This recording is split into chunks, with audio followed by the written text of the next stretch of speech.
नमस्कार मंडळी, कशा आहात तुम्ही सगळे? मी धनश्री, स्वागत आहे तुम्हा सगळ्यांचं माझ्या यूट्यूब चॅनलमध्ये. तर आज ना इथे मी बनवलेली आहे चना डाळ रेसिपी. चना डाळीपासून इथे मी भाजी बनवलेली आहे, तर तीच तुमच्यासोबत मी इथे शेअर करत आहे. तर ही भाजी ना खूप मस्त झालेली आहे आणि खूपच छान चवीला सुद्धा आहे. तर तुम्ही ना इथे एक पोळीऐवजी दोन पोळी, या दोन पोळीऐवजी तुम्ही 3 पोळी खाल अशी ही भाजी आहे. खूपच टेस्टी आहे आणि बनवायला सुद्धा अगदी सोपी आहे. चला तर मग जास्त वेळ न गमावता व्हिडिओला स्टार्ट करूया. आणि जर का व्हिडिओ आवडला तर व्हिडिओला लाईक करा आणि चॅनलला सबस्क्राईब करा. तर चला मग व्हिडिओला स्टार्ट करूया. तर सगळ्यात आधी मी इथे घेतलेली आहे 1 वाटी चण्याची डाळ घेतलेली आहे. गरम पाणी करून मी त्याच्यामध्ये भिजत घालत ठेवलेली होती.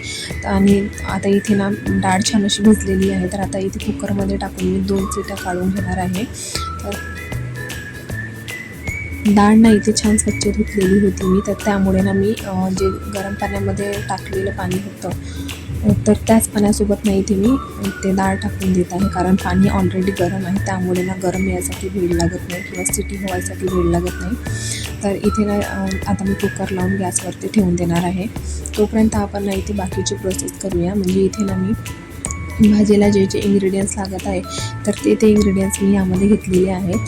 तर इथे ना मी 10-12 इतक्या हिरव्या मिरच्या घेतलेल्या आहेत. सोबतच इथे मी 10-12 इतक्या लसणाच्या पाकळ्या घेतलेल्या आहेत. तर आता माझ्याकडे चॉपर आहे, तर मी चॉपरमध्ये करत आहे. नाहीतर मी आधी मिक्सरमध्येच याची पेस्ट करत होती. तर तुमच्याकडे चॉपर नसेल तर तुम्ही मिक्सरमध्ये ना याला उबडधोबड वाटू शकता. तर आता ना हे सगळं मी या चॉपरमध्ये टाकून चॉप करून घेणार आहे. सोबतच एक टोमॅटो घेतलेला आहे आणि सोबतच इथे मी 2 मीडियम साईजचे कांदे घेतलेले आहे. त्यालासुद्धा अगदी मी इथे चॉप करून घेणार आहे. तर याच पद्धतीने मी इथे सगळं चॉप करून घेतलेलं आहे. बघू शकता तुम्ही व्हिडिओमध्ये किती छान प्रकारे हे चॉपरमध्ये बारीक बारीक छान असं चॉप झालेलं आहे. आता ना इथे लसूण आणि आपली मिरचीचं जे पेस्ट आहे ते तयार झालेली आहे. आता मी इथे टमाटर टाकून टोमॅटोची सुद्धा इथे प्युरी करून म्हणजे वाटून घेणार आहे. टोमॅटो ना इथे असं उघडधुबड होत नाही, जसं मिरची आणि आपलं हे लसणाचं झालं आहे तसं नाही होणार. ते थोडं ना इथे ओलं झालेलं होतं, पण हरकत नाही. तर बघू शकता व्हिडिओमध्ये तुम्ही इथे छान प्रकारे इथे टमाटरसुद्धा चॉप झालेला आहे. तर आता ना याच्यामध्ये मी हे काढून घेते आणि मग नंतर ना इथे कांद्याची सुद्धा पेस्ट करून घेते. तर इथे ना तुम्ही तुमच्या आवडीप्रमाणे सुद्धा यामध्ये भाज्या ॲड करू शकता किंवा तुम्ही मिक्सरमध्ये ना याची प्युरीसुद्धा करू शकता टमाटरची किंवा आपल्या कांद्याची वगैरे. तर इथे ना आता मी कांदा टाकून घेत आहे आणि कांदासुद्धा इथे चॉप करून घेते. तुमच्या आवडीप्रमाणे तुम्ही यामध्ये मसाले वगैरे ॲड करू शकता. जसं मी कुकर लावताना इथे काहीच टाकलेलं नाही आहे, बिना म्हणजे काही कोणते खडे मसाले टाकलेले नाही आहेत, मी इथे वापरत नाही आहे. तर इथे बघू शकताय तुम्ही इथे माझं ना कांद्याचं जे कांदा इथे छान प्रकारे मी इथे चॉप केलेला आहे. तर आता ना इथे डाळसुद्धा छान प्रकारे शिजलेली आहे. खूप जास्त शिजवायची नव्हती डाळ, आपल्याला 2 शिट्ट्या काढायच्या होत्या, पण माझ्या ना इथे 3 शिट्ट्या झालेल्या आहे. पण इथे तरीसुद्धा जास्त शिजलेली नाही आहे, पण अशी सुद्धा नकोही होती आपल्याला. थोडी ना इथे मला कमी शिजलेली पाहिजे होती. तर हरकत नाही, छानच आहे. तर आता ना इथे माझी छान शिट्ट्यासुद्धा झालेल्या आहे आणि डाळसुद्धा छान शिजलेली आहे. तर आता ना इथे कढईमध्ये मी तेल तापत ठेवलेलं होतं, तर तेल इथे छान असं गरम झालेलं होतं. तर त्यामध्ये ना मी फोडणीसाठी मोहरी टाकलेली आहे. सोबतच इथे थोडंसं जिरं टाकलेलं आहे आणि सोबतच आपला जो चॉप केलेला कांदा होता तर तो इथे टाकलेला आहे. मोहरी आणि जिऱ्याला ना छान असं लालसर होऊ द्यायचं आणि मग नंतर आपल्याला इथे कांदा टाकायचा आहे. कांद्याला सुद्धा व्यवस्थित छान फिरवून घ्यायचा आणि कांद्याला सुद्धा इथे 5 मिनिट आपल्याला लालसर होईपर्यंत शिजू द्यायचं. तुम्ही व्हिडिओमध्ये बघत असाल छान प्रकारे असं शिजलेलं आहे. तर यामध्ये ना मी थोडंसं माझ्याकडे तेजपान होतं, तर मी इथे 2 पानं तेजपानची टाकलेले आहे आणि सोबतच आता इथे छान व्यवस्थित परतून घेतला आणि त्यासोबत इथे मी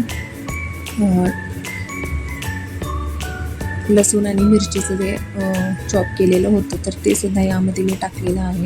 तर आता ना यामध्ये मी 2-3 हिरव्या मिरच्या घेतलेल्या आहे. सोबतच इथे मी टमाटर घेतलेला आहे 1 आणि त्याला असं मी मोठे मोठे कापून घेतलेले आहे आणि आता ते सुद्धा यामध्ये मी टाकलेले आहेत. तर आता ना याच्यामध्ये आपले मसाले जाणार आहेत, बेसिक मसाले आहे. त्याच्यामध्ये मी कोणतेही दुसरे इन्ग्रेडियंट्स या खडे मसालेची पावडर वगैरे ॲड करणार नाही आहे. तर इथे ना मी सगळ्यात आधी 1 चम्मच इतका मिरची पावडर टाकलेला आहे. सोबतच 1 चम्मच इतक्या जिरेपूड टाकलेली आहे आणि धनिया पावडर आणि थोडंसं इथे मी हळद टाकलेली आहे आणि थोडंसं इथे मी काळी मिरी पावडर टाकत आहे. अगदी चिमूटभर इथे मी आमचूर पावडर टाकत आहे. ऑप्शनल आहे, तुम्हाला जर आवडत नसेल तर तुम्ही नका टाकू, स्किप करू शकता. पण इथे ना मला थोडा आंबट आवडते म्हणून मी इथे आमचूर पावडर किंचित टाकलेला आहे. बिलकुल छोट्या चम्मचने अर्धा चम्मच टाकलेला आहे. तर आता ना हे छान व्यवस्थित असं मिक्स करून घेते. एकजीव करून झालं की याला ना झाकण ठेवून 5 मिनिट अशी एक वाफ काढून घेते. टमाटर वगैरे छान इथे सॉफ्ट झाले की मग नंतर आपण यामध्ये डाळ टाकूया. तर व्हिडिओमध्ये तुम्ही बघत असाल इथे टमाटर वगैरे छान प्रकारे इथे सॉफ्ट झालेले आहेत. तर आता ना ही डाळ आहे ना तर ते डाळ आपल्याला यामध्ये टाकून द्यायची आहे. खूप जास्त हलवत राहायचं नाही आहे आपल्याला याला, कारण डाळ ना इथे खूप जास्त शिजलेली होती. तर त्यामुळे ना मी जास्त हलवत वगैरे नाही आहे. तर तुम्ही ना इथे काळजी घ्या, 2च शिट्ट्या झाल्या पाहिजे. तर इथे ना माझं थोडं 3 शिट्ट्या झाल्या होत्या. बॅकग्राऊंडमध्ये तुम्हाला जर काही खरखर आवाज येत असेल तर प्लीज इग्नोर करा, कारण माझ्याजवळ दुसरा कोणताही ऑप्शन नव्हता या आवाजामध्ये व्हिडिओ बनवण्याचा. तर आता इथे छान व्यवस्थित एकजीव करून घेतलं. आता तुमच्या आवडीनुसार तुम्हाला जेवढी ग्रेव्ही पाहिजे तर त्यानुसार तुम्हाला याच्यामध्ये पाणी ॲड करायचं आहे. तर मी ना इथे अर्धा ग्लास इतका पाणी ॲड करणार आहे. तर व्हिडिओमध्ये तुम्ही बघत असाल पूर्ण व्हिडिओला मी इथे अर्धा ग्लास म्हणजे 1 ग्लास इतका पाणी आहे छोट्या ग्लासनी. तर आता ना छान याला अशी उकळी आलेली आहे याला आणि छान व्यवस्थित मी 5-10 मिनिट आणखी याला शिजू दिलेलं होतं. तर आता चवीनुसार यामध्ये मी मीठ ॲड केलेलं आहे. तर आता ना इथे मीठसुद्धा ॲड करून झालेलं आहे. थोडंसं ना याच्यामध्ये मी गरम मसाला टाकणार आहे, गोडा मसाला टाकणार आहे. तर इथे छान याच्यामध्ये मी गोडा मसाला टाकून बस फिरवून घेणार आहे. आता इथे आपली भाजी पूर्णपणे रेडी झालेली आहे. तर माझ्याकडे ना सांबार नव्हता तर तो मी इथे स्किप केलेला आहे. तर तुम्ही ना सांबार टाकायला अजिबात विसरू नका.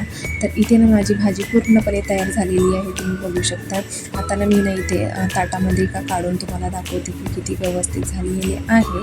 तर तुम्ही बघू शकता भाजीला कलरसुद्धा खूप छान आलेला आहे आणि खायलासुद्धा ना खूप टेस्टी लागते. तुम्ही 1 पोळी खात असाल तर 2 पोळी खाल आणि 2 खात असाल तर 3 खा, अशी ही बनणारी भाजी आहे. तुम्ही सुद्धा नक्की ट्राय करून बघा आणि व्हिडिओ आवडला तर व्हिडिओला लाईक करा. भेटूया पुढच्या